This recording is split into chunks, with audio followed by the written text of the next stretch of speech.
Hello student. आज मैं आपको सूर्यकांत त्रिपाठी निराला द्वारा रचित बादल राग कविता भाग 6 का व्याख्या भाग बताने वाली हूँ। चूँकि कविता थोड़ी बड़ी थी इसलिए मैंने जो है कि ये दूसरा भाग आपको बता रही हूँ। प्रथम भाग जो व्याख्या का मैंने आपको बताया था वो कमेंट बॉक्स में पिन है। तो आगे की कविता जो है यहाँ से आपको बतानी थी, यहाँ तक बता चुकी थी कि विप्लव राव से छोटे ही हैं शोभा पाते। तो आज आपको बता रही हूँ अट्टालिका नहीं है रे आतंक भवन। आपको बता चुकी हैं, उसमें बादल के क्रांतिकारी रूप को बताया गया है। तो अट्टालिका नहीं है रे आतंक भवन, सदा पंख पर ही होता जल विप्लव प्लावन।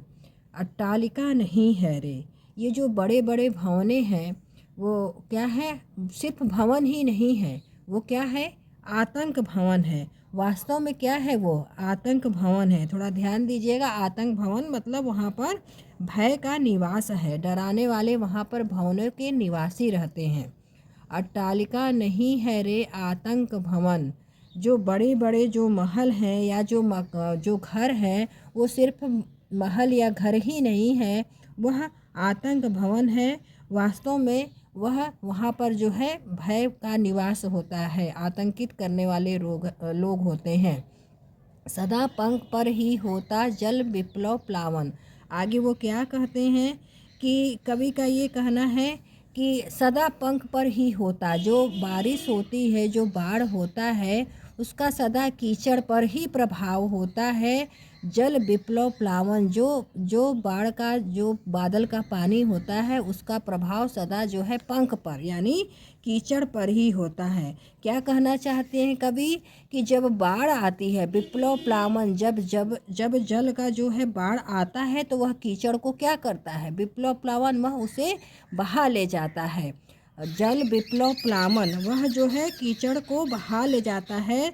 तो कवि यहाँ क्या कहना चाहते हैं कि जो निम्न वर्ग के लोग हैं उस आतंक रूपी पंख का निवास कर देते हैं। निम्न रूपी जो लोग डरे रहते हैं, जो भवनों में निवास करते हैं, इस भवन में निवास करते हैं, तो उन जो है, जो बादल बारिश लेके आता है तो उनका जो है आतंक रूपी पंख का विनाश कर देता है। देखिए आपको लिखना कैसे है, उलझने की ज़रूरत नहीं है। अट्टालिका नहीं है रे आतंक भवन, ये जो बड़े बड़े भवन हैं वो आतंक, सिर्फ अट्टालिका मत समझिए, वो जो बड़े बड़े भवन हैं वो आतंक के भवन हैं, यानी वहाँ पर भय का निवास है। तो कवि का ये कहना है कि बाढ़ जब भी आती है, जल विप्लव प्लावन, बाढ़ जब भी आती है तो वो उस पर प्रभाव कहाँ पर होता है, कीचड़ पर होता है, वह कीचड़ को बहा ले जाता है। तो कवि का ये कहना है कि जब बादल आता है बारिश लेकर तो आतंक रूपी जो कीचड़ है उसका विनाश कर देता है। क्षुद्र प्रफुल्ल जलज से सदा छलकता नीर, रोग शोक में भी हंसता है शैशव का सुकुमार शरीर। क्षुद्र प्रफुल्ल जलज से, कवि आगे ये क्या कहते हैं कि जो छोटे लोग होते हैं वो हमेशा प्रसन्न रहते हैं, प्रफुल्लित रहते हैं। क्षुद्र प्रफुल्ल जलज से, कैसे, ठीक उसी प्रकार जैसे कि जब बाढ़ आती है, बारिश होती है तो कीचड़ को बहा ले जाती है, लेकिन जलज मतलब कमल जो है वो सदा प्रसन्न रहता है। और छलकता नीर, कमल की पत्तों पर या कमल पर जो है हमेशा जो है बूंदें छलकती रहती हैं, बूंदें दिखाई देती हैं। उसी प्रकार जो क्षुद्र, जो छोटे लोग होते हैं, जो निम्न वर्ग के लोग हैं, वो क्या करते हैं, अपने जीवन पर आंसू बहाते हैं। ठीक उसी प्रकार जिस प्रकार कमल पर जो है, कमल के बूंद पर पानी बना रहता है। रोग शोक में भी हंसता है सैसों का सुकुमार शरीर।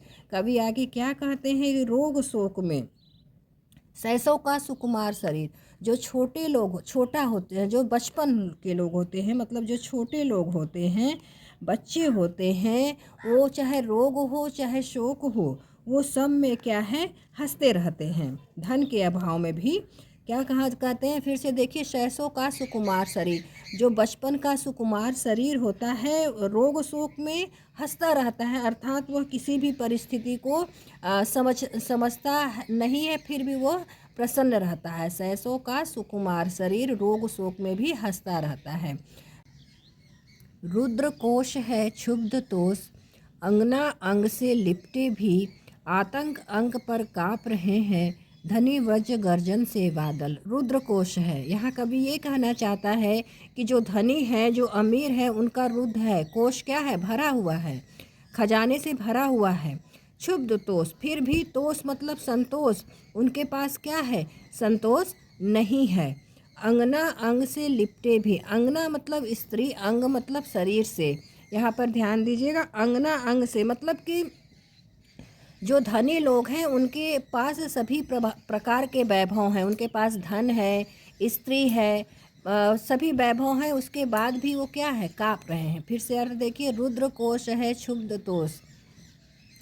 जो धनी लोग हैं उनके पास पर्याप्त धन है, धन से उनका कोष भरा हुआ है, खजाने से, और फिर भी वह संतोष में नहीं है, उनके पास संतोष नहीं है।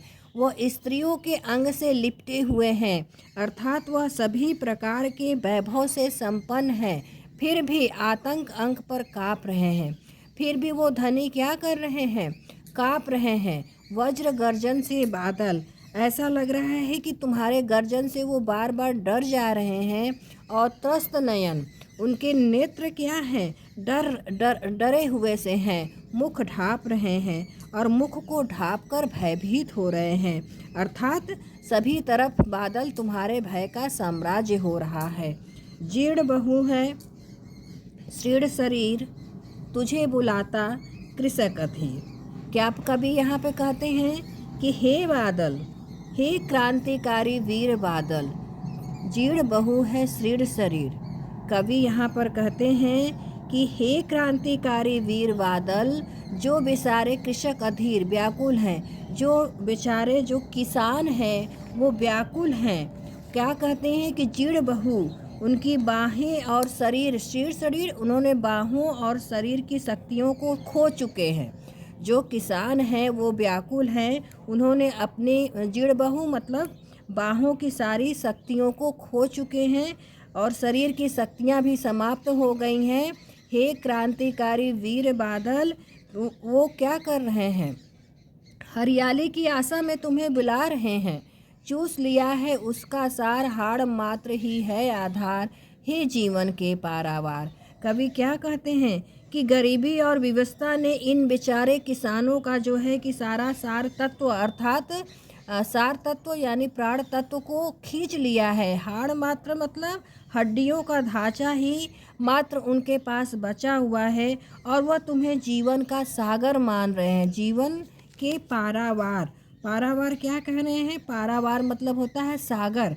तो वह तुम्हें अपने जीवन का जो है आधार मानकर, जीवन का सागर मानकर तुम्हारा आह्वान कर रहे हैं। फिर से अर्थ यहाँ से एक बार बस देखिए, जीर्ण बहू है शीर्ण शरीर। यहाँ पर कवि क्या कहता है कि हे क्रांतिकारी बादल, जो बेचारे किसान हैं वो बाहों और शरीर की शक्तियों से कमज़ोर हो गए हैं, वह तुम्हें बुला रहे हैं। गरीबी ने, विवशता ने किसानों का सार तत्व अर्थात उनका प्राण तत्व चूस लिया है, मात्र हड्डियों का ढांचा ही बच गया है।